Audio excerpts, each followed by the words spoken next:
What's going on, everybody? Welcome to Sector for Nerds, and welcome back to another episode of Star Wars The Clone Wars Retro Discussions. Today I'm here to give you guys my overall thoughts on Star Wars The Clone Wars Season 4. Make sure you guys like this video and subscribe to the channel. Plenty of great content every single week. Nothing that you guys want to miss out on. And if you guys have been missing this Clone Wars series, highly recommend that you go back and watch as many of the episodes as you can. You know, even if you just go and you pick out some of your favorites, you know, this has been such a fantastic time for me right now making these Clone Wars videos. I always have a lot of fun making them, so definitely encourage you guys to go and check them out. It's actually kind of crazy how, like, these videos that I've been making now, and I've been doing this now for, oh my god, I mean, this has been the longest running series of videos that I've ever done on my channel. I mean, we've been doing this, like, well over, like, a year and a half at this point. Maybe it's almost been 2 years. I don't even remember, but I know it's been a while. And it's crazy because, like, you go back and you watch, like, that first season, right? And a lot of it is just, like, you know, me doing the videos talking about each of the episodes. And then as time has gone on, like,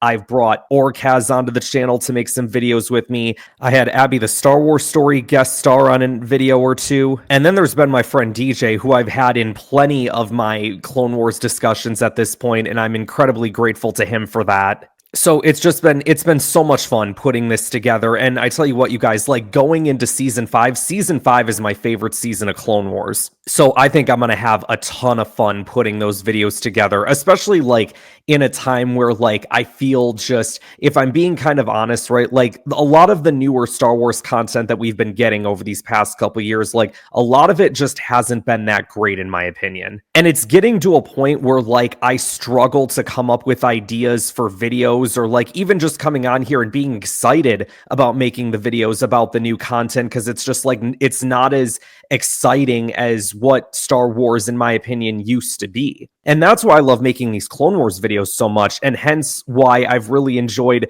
Season 4, which is, you know, kind of transitioning to that, is my second favorite season of the Clone Wars, behind Season 5. This is a season, you know, we talked about in the middle of Season 3 that this show just, like, kicked itself into a whole new gear, and it felt like this season very much stayed in that gear, and then by halfway through the show even kicked it up a bit further. I think Season 4 is actually very similar to Season 3 in that, like, it has a good opening, and then, like, the first half of the season, there's some ups, there's some downs, and then you get to the halfway point, and it just is all uphill from there, just banger after banger of episodes. And in my opinion, I thought this season had a really good start with the Battle of Mon Cala and that arc that you had there, and then, you know, kind of went down a little bit when you had, like, the droid episodes. You guys know how I felt about those. If you haven't, go back and check those videos out. And then it kicked back up again with the Battle of Umbara. Absolutely fantastic. The Zygerian episodes, like, I had my friend DJ on for those episodes, and he was a real big fan of those episodes. For me personally, I thought they were okay, but it was nothing, like, super spectacular for me. But then after that, you get, like, the episode with Ahsoka and Lux Bonteri, you know, like, that whole thing with the Death Watch and Ahsoka going up against Pre Vizsla. That was really cool. And after that, it was just, like, banger after banger. You had two really strong arcs to close the show in the Obi-Wan goes undercover as Reiko Hardin arc. And then you had the, you know, Ventress Savage story with the return of Maul as, like, the finale arc. And it was just absolutely perfect. One of the arching stories throughout Season 4 that I really enjoyed was the stuff between Anakin and Dooku. Because I know a lot of people have, like, one of their biggest criticisms of the Clone Wars is, like, Anakin and Dooku fight each other so many times. And if you really think about it, actually, the majority of the times that they fight are in Season 4. Because, like,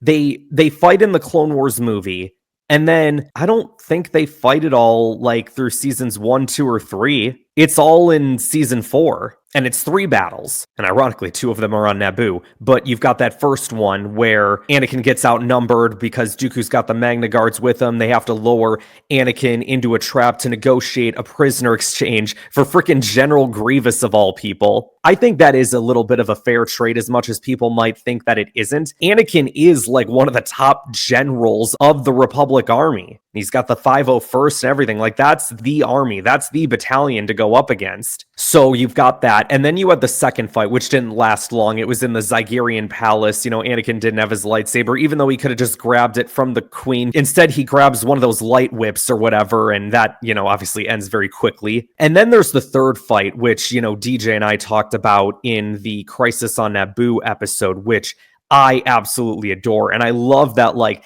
Anakin starts to get the better of Dooku at certain points. And even Dooku is sitting there, like, you can see in the expressions on his face, like, oh, whoa, that was a close one. And I love the moment where Anakin just, like, knocks him to the ground and then just repeated strikes with the sabers. Bam, bam, bam. And I'm like, oh my gosh. And then there's Palpatine sitting there all excited. It's really good stuff. So yeah, that was definitely one of the things about season 4 that I absolutely enjoyed. Really, the only thing about season 4 that I didn't enjoy were the 2 droid episodes. And it's not that I don't like the droids, because I know some would think they're like, oh, well, Ryan probably just doesn't like droids or whatever. It's like, well, no, there's an arc coming up in the next season that I'm going to have a lot of high praise for when it comes to the droids. This one just didn't do it for me. One of the arcs that I know a lot of people really enjoy in season 4, like an all-timer arc. Some for people, it's the best arc of the show, and that's the Umbara arc. Really the arc where we get to see the clones stand out and we get to know members of the 501st, like Fives, like Jesse, like Hardcase, like Dogma. It's so well done, and it's all voiced by one guy, given all these different clones, different personalities, and that's D. Bradley Baker, so shout out to him. And the dude does so many voices on the show. Honestly, look at like any of your favorite animated shows, D. Bradley Baker has probably played a role in that show.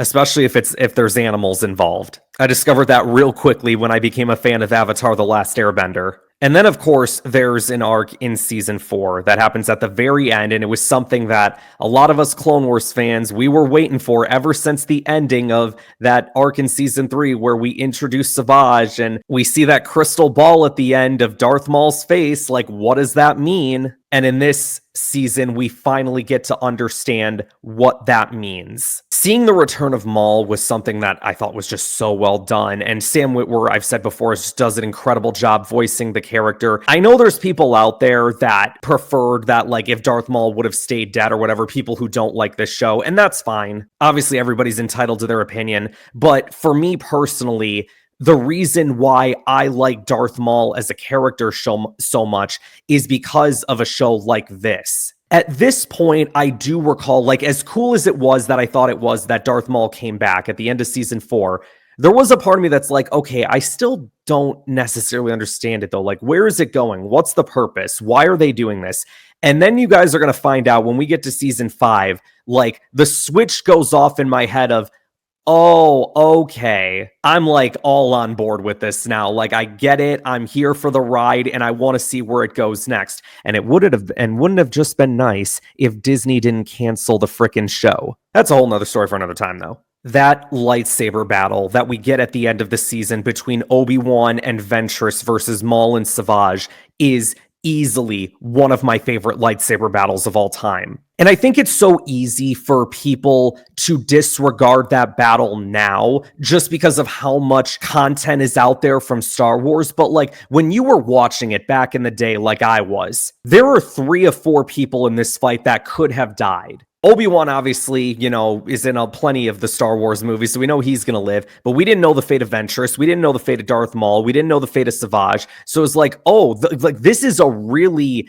intense moment right here where something could happen. I guess, like, my final thoughts on that arc too, you guys, like, I thought that Katie Lucas has done a phenomenal job with the story of Asajj Ventress, because all of the episodes that Ventress has had like this change of character and stuff, it was all written by her. Like that arc in season 3 that we got of her, and now this one too. And I just thought that, again, she has just done a phenomenal job with the writing of that character. And again, it all depends on who you ask, right? Because some people are going to say, oh man, like this story of Ventress, like it's so amazing, it's so great. And then you're going to have other people that say like, oh, this is crap, man. Ventress was much more of a badass before the Clone Wars, and this show ruined her. And listen, I understand it as a fan of someone who is a massive fan of the micro series. Like one of my biggest criticisms of the Clone Wars animated series is how they treated General Grievous, simply because of like